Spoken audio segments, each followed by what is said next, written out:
Alors je vous propose aujourd'hui qu'on regarde ensemble comment enseigner un chien à mettre un harnais ou comment lui réenseigner à mettre un harnais si jamais vous avez un chien qui a des réticences à porter ses équipements de balade. La première chose, c'est qu'on va travailler déjà sur le concept de l'apprentissage. Parce qu'avant de se focaliser sur « j'ai besoin de lui mettre un harnais parce que j'ai besoin de le balader, etc. », il faut vraiment se dire « ok, du point de vue du chien, qu'est-ce que ça signifie de mettre un harnais ?» Pour la plupart des chiens, ce qui va les gêner, ça va être déjà de passer leur tête dans quelque chose. Parce que c'est envahissant, ça va toucher les oreilles, ils sont pas à l'aise, une fois qu'ils sont dedans, ils se sentent un petit peu emprisonnés. Donc au lieu de travailler avec un harnais, ma recommandation, surtout si vous êtes dans le cadre d'une rééducation, ça va être de changer de matériel pour uniquement travailler ce concept, passer la tête dans quelque chose. Donc si par exemple, le harnais de mon chien, c'est celui-ci, c'est le harnais que j'utilise pour les balades de tous les jours. J'ai envie de dire, pour votre quotidien, la rééducation, elle se fera peut-être pas comme ça. Donc, vous faites comme vous pouvez avec le harnais classique, j'ai envie de dire foutu pour foutu. Mais par contre, dans le cadre de la rééducation, vous achetez un autre harnais, qui sera le futur harnais, et vous faites des séances en renforcement positif uniquement avec ce harnais-là. L'idée, c'est que il ait une couleur différente, qu'il ait un aspect différent, il aura une odeur différente et il sera associé uniquement à des séances qui se passent bien pour le chien, qui sont au rythme de votre chien. Pour certains chiens qui ont vraiment commencé à généraliser avec le harnais, parce que quelque part vous en êtes à votre 10e harnais, donc ils ont commencé à se dire j'ai compris que cette forme-là c'était pas une bonne idée, ne pas hésiter à prendre un lacet, un câble, n'importe quoi, là j'ai juste un câble, et à enseigner à votre chien à mettre la tête dans quelque chose. Donc l'intérêt de prendre juste une ficelle, c'est qu'il n'y a pas d'antécédent d'apprentissage pour votre chien et vous pouvez faire un cercle très très large. Donc par exemple, si je travaille avec Nova, au début je peux même ne pas le fermer et juste lui apprendre à passer la tête en dessous de ce câble en utilisant des friandises, des jouets, quelque chose qui intéresse le chien. Je vais vous montrer cet exercice avec Nova, ma jeune chienne, et ici juste avec un câble. Mon objectif c'est pour l'instant de lui apprendre à passer la tête sous le câble qui ne forme même pas un cercle. Je vais utiliser le renforcement positif, donc pour elle, ça va être des petites friandises. Et vous remarquerez au début, je ne cherche pas du tout à la leurrer avec les friandises pour qu'elle passe la tête sous le câble ou dans le harnais si vous travaillez directement avec le harnais. Pour l'instant, je vais juste lui montrer que la présence de cet objet, avec moi, dans une attitude qui a l'air de lui dire on va faire quelque chose, est quelque chose de positif sans contrainte. Donc elle reçoit quelque chose qui l'intéresse, ici de la nourriture, mais en plus elle le reçoit loin de moi et loin de l'objet. Une fois que je vois qu'elle se dit ici c'est quand même pas mal, il n'y a pas beaucoup de contraintes, je vais commencer à marquer, c'est-à-dire faire un bruit, un son, suivi d'une friandise, n'importe quel comportement qui va vers l'objet en question qui est ici le câble. Donc ça peut être simplement le regarder,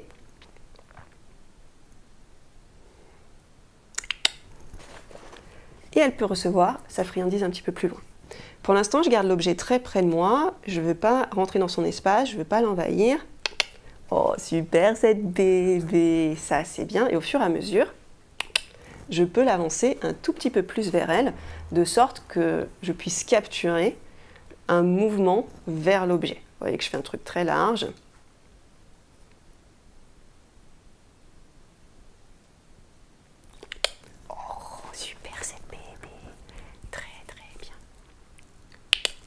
Super joli, très très bien.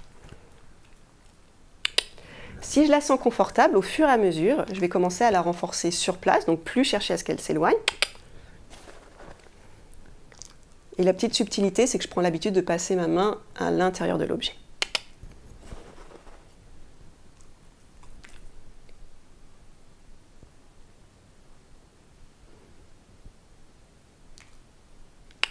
Brava bébé, super joli. Ça, c'est très très bien. N'hésitez pas à faire des sessions courtes, parfois ça peut être donné 5-6 friandises. Tout s'est très bien passé, elle est contente, elle se dit c'est cool, c'était facile, c'était gratuit et on reprend un petit peu plus tard.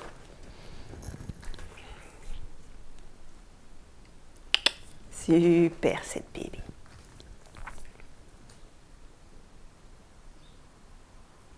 Oh, ça c'était bravo! Super joli, super joli.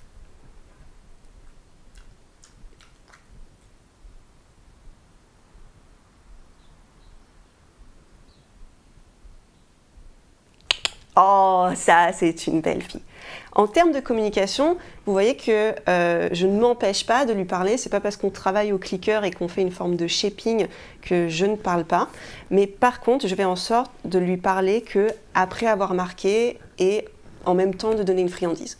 Pourquoi? Parce que je ne veux pas utiliser, on va dire, mon impact social, l'impact de ma relation avec elle, pour l'inciter à faire quelque chose avec lequel elle est peut-être pas confortable. Parce que c'est vrai que je pourrais très bien tendre l'objet, faire « regarde comme c'est bien, super, viens par ici », etc. Et le chien se dit « ah, c'est trop cool, j'ai confiance en toi, on passe des bons moments ensemble », et à la seconde où leurs oreilles touchent, tout d'un coup ils se disent « oh punaise, je regrette, c'était un piège, je voulais pas du tout venir là », donc je lui laisse vraiment l'espace d'avoir conscience de ce qui est en train de se passer. Donc vous l'aurez compris, au fur et à mesure, votre lacet, votre câble, votre ficelle, vous pouvez le transformer en cercle pour commencer à avoir un genre de très grand collier dans lequel vous voulez que le chien passe sa tête.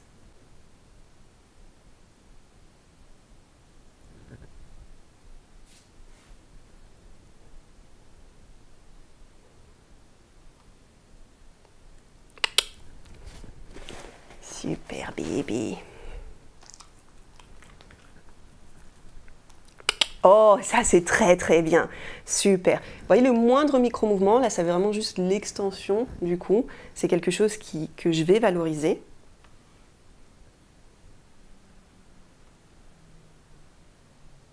Oh, celui-là était très joli, bravo.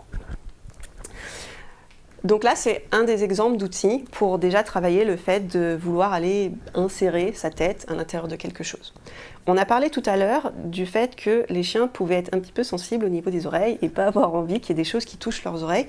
Donc pareil, cette compétence, on peut tout à fait la travailler à part. Quand je travaille cette compétence, je peux tout à fait enseigner au chien à passer, par exemple, à travers un rideau ou sous un objet.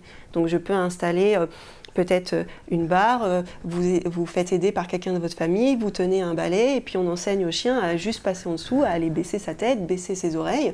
Et au fur et à mesure, on peut rajouter peut-être un petit rideau, quelque chose pour que le chien commence à être familiarisé avec le fait qu'il y ait un contact, qu'il soit proactif dans le fait d'aller chercher ce contact au niveau des oreilles. On voit les chiens faire ça tous les jours, ou chez vous, vous avez peut-être une baie vitrée avec un voilage, et quand il s'agit d'aller regarder qui y a dehors, tout d'un coup, il n'y a plus de problème avec les oreilles qui touchent quelque chose. Donc quelque part, c'est ce qu'on veut faire, et au fur et à mesure, on peut mettre des objets un petit peu de plus en plus lourds, où le chien doit aller, en fait, baisser, frotter ses oreilles contre cet objet. Donc c'est vraiment des compétences que je travaille séparément, surtout dans le cadre d'une rééducation où vous avez un chien qui ne veut pas du tout mettre son harnais. Ce qui compte pour moi, c'est pas qu'elle passe en dessous. Ce qui compte pour moi, c'est qu'elle soit contente de passer en dessous, ce qui n'est pas pareil. Donc si je vois un changement dans l'émotion, même si en soi elle a fait le comportement, je vais diminuer mon critère. Donc là, on voit qu'il n'y a pas de temps de latence, il n'y a pas de pause. Il y a le comportement que je cherche qui est elle cherche pas, physiquement elle est capable d'éviter complètement le contact si elle le voulait. Donc elle accepte volontairement le contact et on a les oreilles qui se remettent en arrière pour juste le temps du passage. Donc on voit que l'oreille va bouger, voilà, au moment du passage. Et on veut cette émotion. Donc on voit qu'il y a plus d'hésitation sur le premier, c'est normal, c'est le deuxième qu'on vérifie.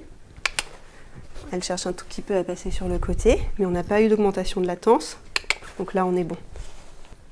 Une fois que vous avez ça, vous pouvez commencer à travailler avec votre nouveau modèle de harnais où il n'y a absolument aucune association ni positive ni négative avec ce harnais et faire le même type de travail.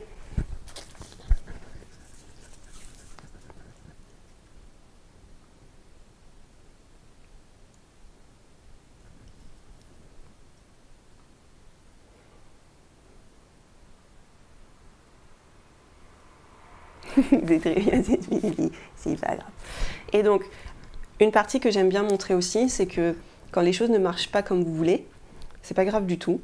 Si typiquement on a le chien qui est pas prêt à faire cet exercice parce que c'est pas le bon moment de la journée, il n'a pas envie, tout simplement, j'arrête l'exercice, on fait une pause et on reprendra à un autre moment. Une partie qui peut gêner pas mal de chiens, ça va être tout ce qui est bruit associé au fait de mettre le harnais. Donc typiquement, vous allez avoir le fait de fermer les clips, donc ça c'est quelque chose qui peut être gênant pour les chiens. déjà dans l'absolu, mais encore plus quand ça va être près de leur corps, près de leur oreille, etc. Donc ma recommandation, c'est encore une fois, on travaille nos blocs de compétences de manière séparée, et on peut commencer déjà à enseigner aux chiens que ce bruit-là, c'est quelque chose qui est plutôt sympa, quelque chose qui est plutôt positif. Donc pour travailler le fait d'être confortable avec le bruit, ce que je vais faire, c'est déjà amortir le son quand je vais fermer le harnais. Donc j'hésite pas à mettre mes doigts pour vraiment amortir le son. Et à chaque fois que le son se produit, même s'il est vraiment infime, je vais créer une association positive avec ça. Donc comme d'habitude, cette association positive, ça peut être une friandise. Moi, ce que j'aime beaucoup faire avec mes chiennes, c'est aussi peut-être l'associer à un jeu, l'associer au fait qu'on soit content. Encore une fois, ce qui compte, c'est de voir si l'attitude de votre chien, elle évolue quand il entend ce bruit-là. Donc si je vous fais l'essai. Oh bravo! Super bébé chien! Qu'est-ce que c'est? Qu'est-ce que c'est? Attention!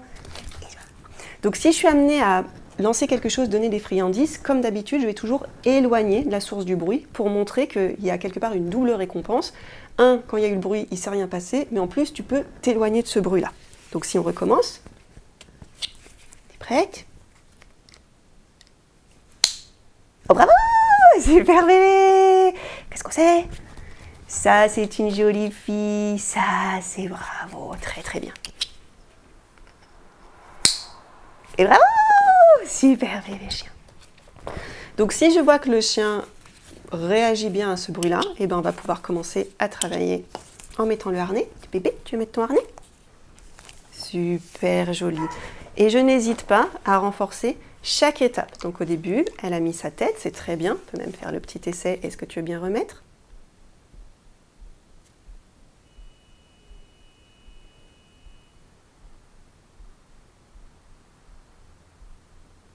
Et bravo, super. J'attends vraiment que le chien soit prêt. Je ne suis pas une minute près.